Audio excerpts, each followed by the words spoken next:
Welcome back to the Boondocks Homestead, y'all. I'm glad you're back. And if this is your first time to our channel, so glad you're here. Now listen, there's only a few ways to preserve your okra out of the garden. And I've cut this all up because I'm going to show you the way that I kind of like the most. Now I've pickled it before, and that's about all I've done is pickle it and then this way. But I wanted to show you how easy this is. And then if you've got okra coming out of your ears like we do, then I'm going to show you how I preserve it, and we can have it all through the winter, and you don't have to go to the store and buy it, okay? You give so much of it away, you know, and then it's like, okay, well, I got to do something with it because I don't want to see it go to waste. That's my big thing, my pet peeve. I don't like to see anything go to waste. Let me grab a bowl. Hold on. Get another bowl here for my flour. Okay, so what I'm going to do is, this is going to be short and sweet, y'all, because there's nothing to it, okay? Get you some buttermilk. I've got a whole bowl full of this. It's about a bowl full of okra. And I cut it up. I've got that at the beginning of the video. And I'm just going to douse this with some buttermilk. You don't want it real wet. Don't, like, really get it a bunch in there, okay? And I'll show you why here in a minute. I'm going to put some pepper on it. I'm going to put some salt on it. Now that's salt and pepper it to your taste, okay? And I'm going to get me a slotted spoon. It's not a very good one there. We're going to use it anyway. Get me another one that doesn't have slots. I'm going to stir this around in here. And I've learned over the years, don't use your hands, okay? Use your utensils for this. And I'm going to get you down here where you can see. Okay. See how it's wet, but it's not, there's not a lot in the bottom, okay? You just want to get it wet. Now, I don't know if you all like fried okra like we do, but we really like it. And so this is just a really good way to make it last all winter long, okay? Now, if you didn't have electricity, you wouldn't be able probably to do this. But until that point, if it comes, we're going to do it. So I'm going to put me some flour in a big bowl, another big bowl. Okay? You don't have to measure this, all right? You do not have to measure this. Now I have some yellow cornmeal, and it has a little flour in it too. And I'm going to put a little yellow cornmeal in there, okay? Now, I'm going to stir that around in there. You just want that where you can, it's a tint of yellow, okay? Where you know it's in there, but it's not overpowering the flour, all right? Because you need that flour to stick. But you want the cornmeal because, you know, it just gives it a really good taste. Okay, I think that's going to do it. Now, you're going to take you some of this, stir it a little more because it'll dry out on you quick. I'm going to put me a couple of spoonfuls in here.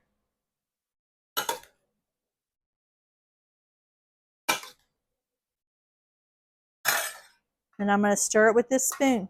Now, the reason you don't use your hands is because it messes up your flour, okay? And it gets, it just messes it up your batter. Same way with frying fish or, you know, anything like that. Always use a spoon like that when you're battering anything.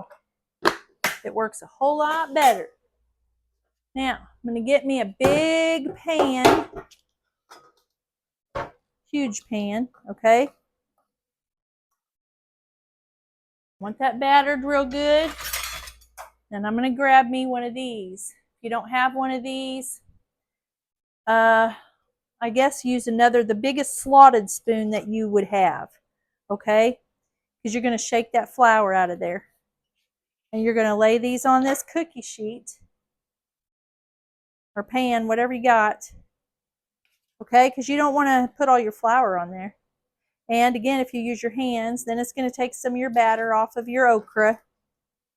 Now, this is just like the stores. I think it's better than the stores, but I mean, this is just like how, if you would go and buy a bag of okra to fry, of breaded okra, this is what you're going to get. Okay? And you may not even get it battered this much. Sometimes I've gotten a bag of okra and it don't even have hardly any batter on it, which is a big bummer, you know. But this is what I do. This is how I do it. So I'm going to finish this, and then I'm going to get back with you and talk to you for a minute. Okay, now I'm all done, and I did that just about right. There's a little bit left, so I got a little bit of waste, but not too much. It's not too much waste. And that did all of this okra. Now, you want to try to make sure most of it's flat. And what we're going to do is we're going to put it, I mean, you can have a little of it on top. I've got way too much for this pan, actually. But what you're going to do is you're going to put it in the freezer, and we're going to flash freeze this, okay? Which means you're just going to leave it in there until it's a little frozen and the batter on it is a little frozen. And then we're going to put it into bags. You just don't want to leave it in there like for 24 hours or nothing, because it might, you don't want it to get frostbit, okay? So we're just going to flash freeze it, and I'm going to go over here and put it in this freezer.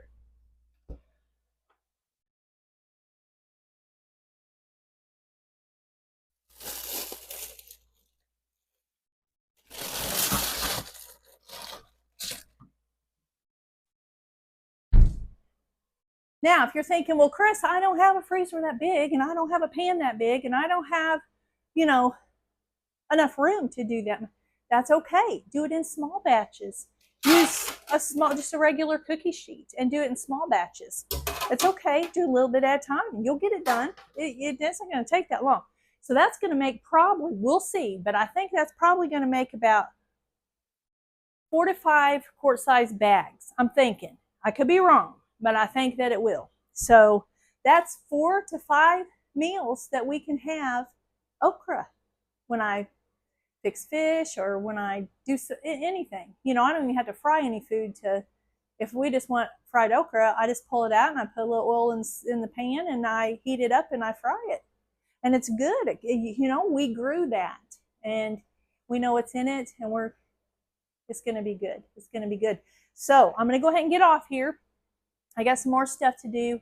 I'm getting ready to, we butchered a bunch of our rabbits, and we're getting ready to pack that up and get that ready to go for the winter.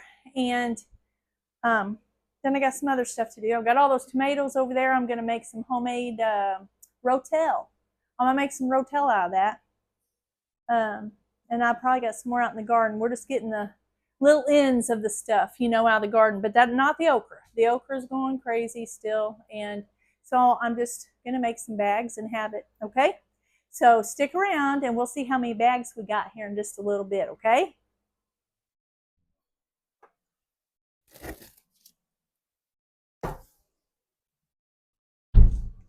All right, we're all done.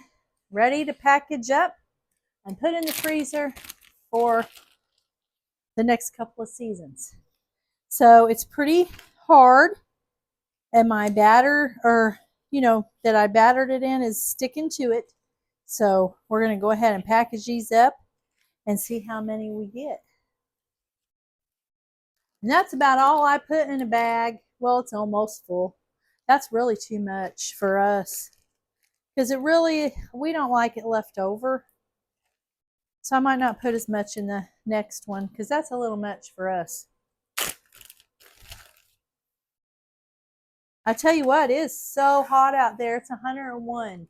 That's not the heat index. That's the real temperature. But it's supposed to cool down tonight. We have a chance of some storms, and it's going to cool off, which I'm happy for that. I don't know how long it's going to last. But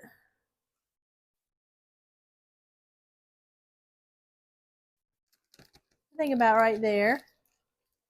About good for us. There's 2, y'all. I said 4 or 5. Isn't that what I said? You may have to go back and listen, but I think I said 4 or 5.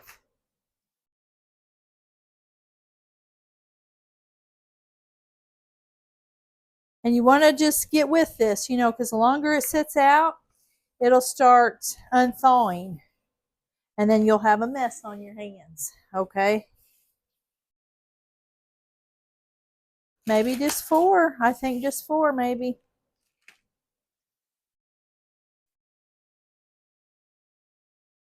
And you know, we need to go out there and pick it again. It's ready to pick tonight. And I'm going to try to get some more tomatoes so I can make that rotel. You know, I'd rather have this stuff out of my own garden, y'all, than to buy it and have someone else fixing it. I just would rather have my own. Now, someday I may have to do that. I'm sure I'm not going to be physically able all my life to do this. But while I can, I'm sure going to do it. And this is not going to give me a full bag. So when I do some more, pick some more and go to do this, I'll finish filling up this bag. So I got 4.5 bags. How about that? That's right in between 4 and 5, right? Almost 4.5.